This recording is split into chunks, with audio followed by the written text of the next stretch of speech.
নমস্কাৰ বন্ধুসকল, মই নীৰৱ জোনাকে আজি নতুন ভিডিঅ'টোলৈ আপোনালোকৰ ওচৰলৈ আহিছোঁ। আশা কৰোঁ ভিডিঅ'টো চাই আপোনালোকে ভাল পাব। যিসকল ব্যক্তিয়ে পোনপ্ৰথমবাৰৰ বাবে মোৰ চেনেলটি চাইছে তেওঁলোকে মোৰ চেনেলটি ছাবস্ক্ৰাইব কৰি বেল আইকনটি দবাই অল ছিলেক্ট কৰি ল'ব। ইয়াৰ পিছত যিবিলাক মই ভিডিঅ' দি থাকিম তাৰ ন'টিফিকেশ্যনবিলাক আপোনালোকে পাই থাকিব। আহক ভিডিঅ'টোলৈ আগবাঢ়োঁ। আপুনি কাৰোৰ লগত শত্ৰুতা নকৰিব। যদি আপোনাৰ কোনোবা শত্ৰু আছেও তেন্তে শত্ৰুতা শেষ কৰিবলৈ চেষ্টা কৰিব। কোনো এগৰাকী ব্যক্তিক কেনেদৰে আপুনি বন্ধু বনাই ল'ব পাৰে সেয়াহে চিন্তা কৰিব। আমাৰ চকুৱে সকলো বস্তুৱে দেখা পায়, পৃথিৱীৰ সকলো বস্তুৱে দেখা পায়, কিন্তু যদি আমাৰ চকুত কিবা এটা সোমাই যায় নহয়, আমাৰ চকুৱে সেইটো দেখা নাপায়। ঠিক তেনেদৰে আমি পৃথিৱীৰ ভুলবোৰ বিচাৰি থাকোঁ। তেওঁ সেইটো ভুল কৰিলে, তেওঁ অমুকটো ভুল কৰিলে, তেওঁ তমুকটো ভুল কৰিলে, কিন্তু আমি আমাৰ নিজৰ ভুলবোৰ আমি দেখা নাপাওঁ বা চাবলৈ চেষ্টাও নকৰোঁ। আনৰ ভুলবোৰ চোৱাতকৈ নিজৰ ভুল কি সেয়া চোৱা আৰু নিজৰ ভুলবোৰ শুধৰণি কৰিবলৈ চেষ্টা কৰি যোৱা, তেতিয়াহে আগবাঢ়ি যাব পাৰিব।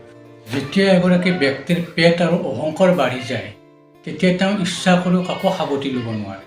যেনেদৰে এটোপাল নেমুৰ ৰসে গোটেই গাখীৰ ফটাই দিব পাৰে, তেনেদৰে অহংকাৰেও এগৰাকী ব্যক্তিক শেষ কৰি দিব পাৰে। গতিকে বন্ধুসকল, মনত ৰাখিব, জীৱনত আপুনি যিমান যেই লাভ নকৰক তাক লৈ কেতিয়াও অহংকাৰ নকৰিব। এই পৃথিৱীৰ যিমান মানুহে তোমাৰ বিৰোধ নকৰক কিয়, তুমি ভয় নাখাৰো কেতিয়াও নিৰাশ নহবা। কাৰণ মানুহে সেই গছডাললৈকেহে ফৰমুটি দলিয়ায় যিডাল গছত ফল লাগে, আৰু যিডাল গছত ফল নালাগে তাক মানুহে ঘূৰিও নাচায়। আমাৰ সমাজত এনে কিছুমান ব্যক্তি আছে, যদি আপুনি কিবা এটা ভাল কাম কৰিব বিচাৰে তেন্তে তেওঁলোকে নেতিবাচক উত্তৰ দিয়ে, কিন্তু আপুনি ভয় খোৱাৰ কোনো কাৰণ নাই। কাৰণ দেখিব, আপুনি যেতিয়া কামটোত সফল হৈছে সেইসকল ব্যক্তিয়ে আপোনাক আহি আকৌ বাহ দিব।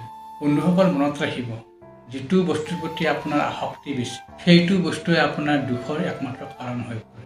যিকোনো বস্তুকে পচন্দ কৰাটো ভাল, কিন্তু গীতাত কোৱা হৈছে যে মুখ একেবাৰে বেয়া বস্তু আৰু সেয়াই আপোনাক ধ্বংস কৰি পেলাব পাৰে। যিটো বাল্টি খোৱালৈ হাউলি যায় সেই বাল্টিটোহে ভৰি আহে, আৰু যিটো বাল্টি থিয় হৈ থাকে সি খালী হৈহে বাহিৰলৈ আহে। যিজন ব্যক্তিয়ে হাউলি আগবাঢ়ি যায় সেইজন ব্যক্তিক এই পৃথিৱীয়েও সকলো বস্তুৱেই দিয়ে, আৰু যিগৰাকী ব্যক্তিয়ে থিয় হৈ অহংকাৰী হৈ পৰে তেওঁৰ পৰা এই পৃথিৱীয়ে সকলো বস্তুৱে কাঢ়ি লৈ যায়। আপোনাৰ কষ্ট নিজে নিজেই শেষ হৈ যাব যেতিয়া আপুনি আনক আশা কৰিবলৈ এৰি দিব। আপোনাৰ দুখৰ আটাইতকৈ ডাঙৰ কাৰণটোৱে হৈছে আপোনাৰ আশা, আৰু যিটো আপুনি আনৰ পৰা বিচাৰে। যেতিয়ালৈকে আপুনি আনক আশা কৰি আগবাঢ়ি গৈ থাকিব তেতিয়ালৈকে আপুনি দুখ আৰু কষ্টই পাই থাকিব, আৰু যিদিনাৰ পৰাই আপুনি আনক আশা কৰিবলৈ এৰি দিব সেইদিনাৰ পৰা আপোনাৰ দুখ কষ্টবোৰো ক্ৰমে নাইকিয়া হৈ যাব। দুখল সম্বন্ধ তেজৰ নহয়, সম্বন্ধ হ'ল বিশ্বাসৰ। যদি বিশ্বাস কৰে তেন্তে পৰো আপোন হৈ পৰিব আৰু আপোনো পৰ হৈ পৰিব। আজিকালি আপুনি আপোনাৰ মনৰ কথা ঘৰৰ মানুহক নকৈ আপুনি পৰক কৈ দিয়ে।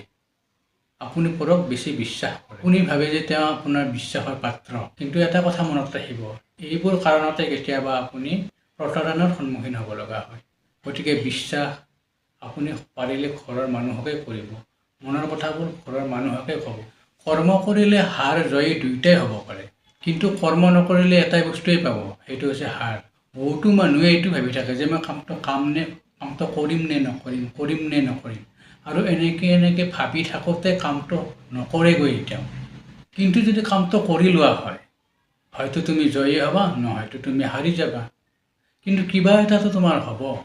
যদি কামটো নকৰাই তেন্তে এটা বস্তুৱেই পাবা, সেয়া হৈছে হাৰ। গতিকে সময়লৈ ৰৈ নাথাকি, চিন্তা কৰি নাথাকি, যিটো কৰ্মত ভাবি চাই মনেৰে যিটো কাম কৰিম সেইটো কৰিয়ে যাবা। বন্ধুসকল, ভিডিঅ'টো আজিলৈ ইমানতে সমাপ্ত কৰিলোঁ। যদি ভিডিঅ'টো আপোনালোকৰ ভাল লাগিছে তেন্তে ভিডিঅ'টো শ্বেয়াৰ কৰি দিব। ধন্যবাদ জনালোঁ।